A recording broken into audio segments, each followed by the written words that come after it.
윤 대표님, 네. 마포 갑에도 여러 사람들이 현역 의원들이 네. 각축을 벌이다가 호남에서 야당에서 이쪽으로 들어온 이영호 네. 재선 의원 네. 서대문 갑으로 갔지 않습니까? 네. 그렇습니다. 또 최재성 네. 비례대표 의원 광명 갑으로 갔어요. 네. 이런 사람들이 이렇게 희생을 하는데 따뜻한 자리에서 장관을 했다든가 또 대통령실에서 수석이라든가 아주 핵심 비서관을 했던 사람들은 험지로 가야죠. 그럼요. 지금 그래서 저는 김은혜도 네. 분당을 해 신청을 했던데 네. 그런 사람들은 수원에 가야죠. 수원에. 그렇죠. 가서 그런- 바람을 일으켜야죠. 그런 점이 좀 아쉬운 대목이죠. 국민적인 인지도도 있고 했으면 좀 더 험지로 가서 해야 되는데 지금 좀 아쉬운 점이 이 중진 희생 요청을 왜 낙동강 배트도 했는데 서병수, 김태호, 조혜진 뭐 이런 사람들 이런 사람들이 친윤 핵심은 아니거든요. 그렇죠. 비윤들이에요, 비윤들. 비주류들이죠. 그러니까 비주류만 니네 자꾸 험지 나가라고 그러냐. 예. 지금 이번에 대통령실에서 38명이 출마 신청을 했거든요. 그 중에 공천이죠. 20명이 현역 의원 지역에 있는 그렇죠. 지역이에요. 네, 그리고 또 9명은 서울, 강남하고 영남이에요. 그러니까 자꾸 왜 햇빛 양지에 있던 사람이 또 햇빛만 찾아다니냐. 그래서 그런 말이 있잖아요. 햇빛만 쬐잖아요. 그럼 사막이 됩니다. 예. 옥토가 되려면은 햇빛도 쬐고 비바람도 맞고 천둥 번개도 맞고 이러면서 땅이 옥토가 되는 거거든요. 그래서 그렇습니다. 너무 좀 햇빛만 찾지 말고 또 대통령하고 비대위원장이 이 면에 대해서는 좀 분명하게 해줘야지 국민들이 볼 때는 이해를 하는 거죠. 지금 궁금증 불가사의가 세 가지가 있어요. 뭐냐면 첫째는 한동훈 비대위원장 개인 인기는 잘한다가 하늘을 치솟잖아요. 예. 근데 국민의힘은 왜 지지도가 제자리인가요? 예. 예. 또 하나는 윤석열 대통령 지지율은 일부에서는 30% 깨질 정도로 조금 죽수거든요. 예. 예. 근데 왜 민주당 지지율도 그대로죠? 예. 예, 윤 대통령이 떨어지면 민주당은 올라가는데 민주당도 그대로예요. 거기는 뭐 이재명 때문에 예. 그런 거죠. 뭐. 그리고 또 하나는 양당, 국민의힘, 민주당이 정말 싸움만 하고 꼴불견 정치를 하는데 왜 제3지대가 꽝이지요? 예. 국민의힘하고 민주당이 저렇게 수준 낮게 싸우면은 제3지대가 지금 펄펄 날려야 되거든요. 3%, 4%. 3%뭐 이번에 뭐 연합 준연동형 바꿔봤자 잘해야 뭐 2석 얻는데요, 2석. 예. 이준석 신당이나 이낙연 신당이나 해야 꽝이에요, 꽝. 예. 한석 얻을 가능성도 많아요. 그렇죠. 3%면 한석 그렇죠. 아닙니까? 그 첫째가 이제 한동훈 비대위원장이 인기인데 왜 국민의힘이 제자리냐? 그건 국민들이 아직 국민의힘에 대해서 이 신뢰감을 아직은 충분히 못 주고 있는 거예요. 기득권들이 너무 사수하고 또 양지드만 쫓아다니는 이런 군상들을 보고 국민들이 과거에 실망했던 거를 아직은 마음을 바꾸지 못하고 있는 거예요. 그래서 이 중진 희생뿐만 아니라 대통령 측근 핵심 인력부터 몸을 던지는 그런 모습을 봐야지. 저는 출마 국민의힘 한 사람 849명 저 서울 남산에 안중근 기념관 있잖아요. 거기 좀 한번 가보라고 하고 싶어요. 그 손가락 끊어서 단지 혈서 쓰고 예? 결리 사의 위국 헌신 뭐 이런 거 붓글씨 쓰셨잖아요. 이익을 볼 때는 진짜 의로움을 생각하고 나라를 위해서 몸을 바친다. 이런 걸 좀 봐야지. 너무 자리에만 연연하고 어떻게 보면은 저 월급쟁이 그 원서 내고 취직 시험 기다리듯이 이렇게 하면은 당의 미래는 없다. 이렇게 보고 있습니다. 그래서 한동훈 예. 비대위원장도 총선 승리를 위해서는 더 많은 사람이 예. 선민 후사 네. 헌신할 필요가 있다. 그렇죠. 이렇게 지금 강조를 하면서 이기는 공천, 네. 설득력 있는 네. 공천, 국민 눈높이에 맞는 공천을 하겠다. 그렇죠. 이렇게 지금 다짐을 하고 있기 때문에 네. 이제 공천이 시작되고 네. 뭐 29명부터 벌써 쳐버렸지 않습니까? 네. 그리고 앞서 이야기한 대로 이 다선 중진 영남권들 네. 험지로 가라. 네. 대통령 핵심 측근 네. 험지로 가라. 그렇죠. 지금 이렇게 하고 있기 때문에 이 공천 혁명이 정말 불지 않겠나 같아요. 선순환의 바람이 잘 불면은 저요 자원을 하게 됩니다. 네, 그러면 그렇습니다. 분위기가 좋은 건데 지금 한동훈 비대위원장이 지금은 잘하고 있어요. 장동혁 사무총장이 예의를 갖추면서 하면은 자발적으로 잘할 수가 있어요. 같은 거라도 왜 기분 좋게 하면 됩니다. 예. 그 우리나라 명문고등학교가 서울고등학교랑 서울 사대부고가 있거든요. 사대부고도 근데 옛날에 동창 기금들 모았는데 서울고등학교는 엄청 모았어요. 몇백억을. 근데 서울 사대부고는 별로 못 모았습니다. 예. 왜 그랬더 거기도 명문이거든요. 왜 그러냐? 서울 사대부고는 이건희 회장이 거기 나오셨잖아요. 예, 맞아요. 맨 먼저 이건희 회장한테 기금 달라고 찾아갔대요. 예. 근데 액수를 별로 못 받았대요. 그러니까 그래요? 다들 다른 사람들이 이건희 회장보다 기준으로 해서 다 냈대요. 예. 이건희 회장이 예를 들면 10억 냈으니까 에이 나는 1억 내지 나는 1,000만 원 내지 액수를 별로 안 냈대요. 예. 근데 서울고등학교는 중견기업인들이 나서서 서로 경쟁적으로 조여조여해서 냈답니다. 그래서 그랬습니까? 동창회 기금을 그때 하여튼 몇백억을 걷어서 엄청 이 재계의 화제가 되기도 했거든요. 예. 그런 식으로 선순환의 바람, 자발적인 바람 이거를 저 국민의힘이 이 보수에서 처음으로 이런 바람을 좀 일으켜야 됩니다. 우리 저 금반지 헌납하는 모습 하듯이 이런 자발적인 희생 뭐 이거 좀 해야 됩니다. 네. 그래서 한동훈 비대위원장도 네. 7일이죠. 네. 오늘 이 관훈클럽 토론에 지금 나와 있거든요. 거기서 대권 도전 여부에 대해서 4월 10일 이후 제 인생은 꼬이지 않겠나. 이기든 지든 저는 그것을 알고 있다. 지금은 총선 승리만 생각하고 있지 다른 아무것도 생각하지 않고 있다. 이렇게 지금 얘기를 했어요. 맞는 얘기예요. 지금 진행 중이니까 어떤 중요한 얘기가 나올지는 좀 더 지켜봐야겠습니다만은 어쨌든 지금 이것저것 생각할 틈이 없다 이거야. 그렇죠. 아닙니까? 총선을 이기면은 그 다음에는 저절로 풀리는 거예요. 저절로 모든 게 한동훈만 풀리는 게 아니고 그러니까. 윤석열도 풀리고 다 풀리는 거예요. 그렇죠. 저는 한동훈 위원장이 총선 끝나면 내 인생은 꼬이게 돼 있다. 그거 굉장히 해안이 있는 말입니다. 왜냐하면 총선을 이겨도 한동훈의 시대가 순탄할 수는 없어요. 왜냐하면 대통령 임기가 현직 대통령 임기가 3년 남았어요. 그래서 대통령이 지금 이 뒤로 약간 빠지는 모양새를 갖춰주는 것도 총선에서 이기기 위한 겁니다. 그래서 한동훈 위원장이 굉장히 이 사태를 잘 보고 있고 그리고 대통령 박근혜 대통령이 그 탄핵당한 거 있잖아요.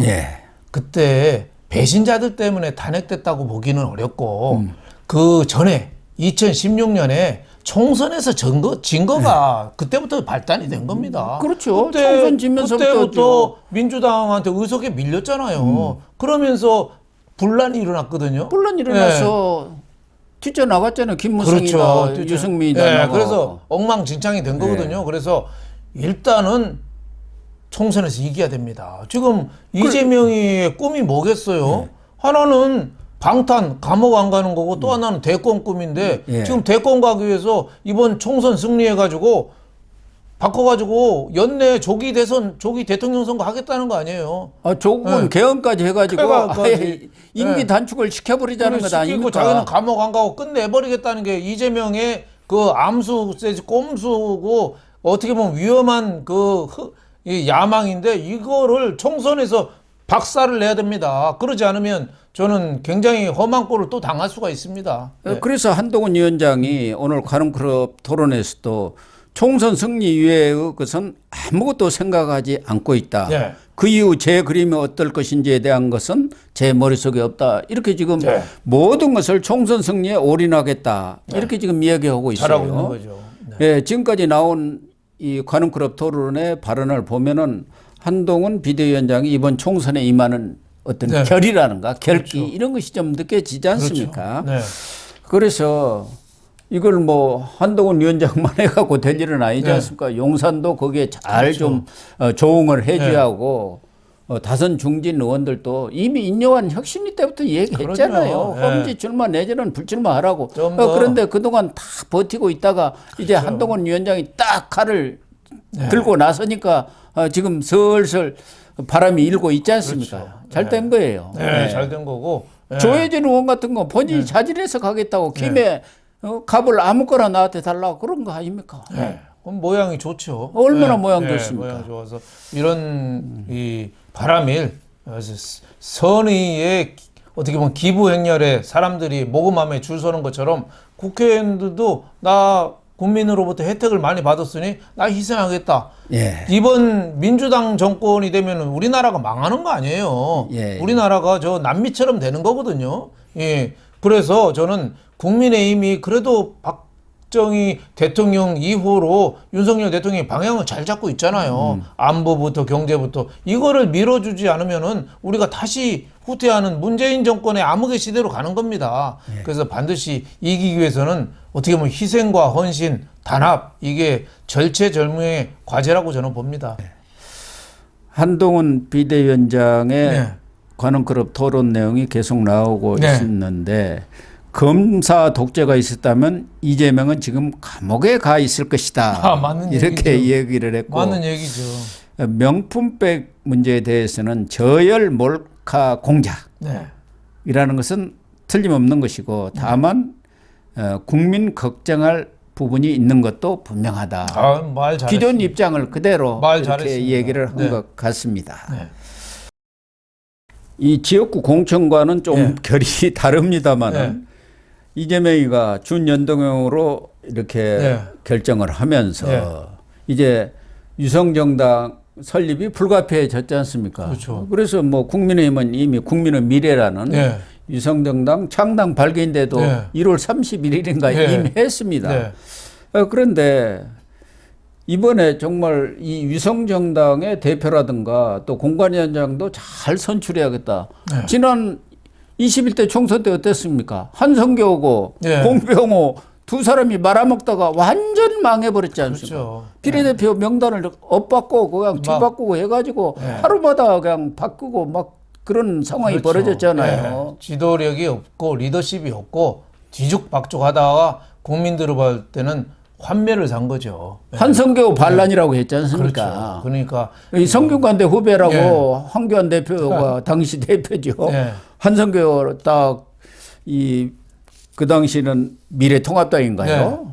뭐 거기다가 미래한국당인가 했는데 이렇게 공천을 엉망으로 하면서 네. 원유철 전 의원으로 네. 대표가 또 바뀌는 됐죠. 그런 네. 상황이 벌어졌는데 지금 나오는 이야기는 이 유성정당의 대표로 장제원 전 의원이 거론되고 있다. 이런 보도가 이 네. 조간신문에 나와 있더라고요. 장제원이 돌아온다. 그분은 불출마 선언했으니까요. 네. 그래서 잘 공천을 하면 되겠느냐. 그리고 뭐 공관위원장에는 또 김한길 국민통합위원장이 거론된다. 뭐 이런 얘기도 있고요.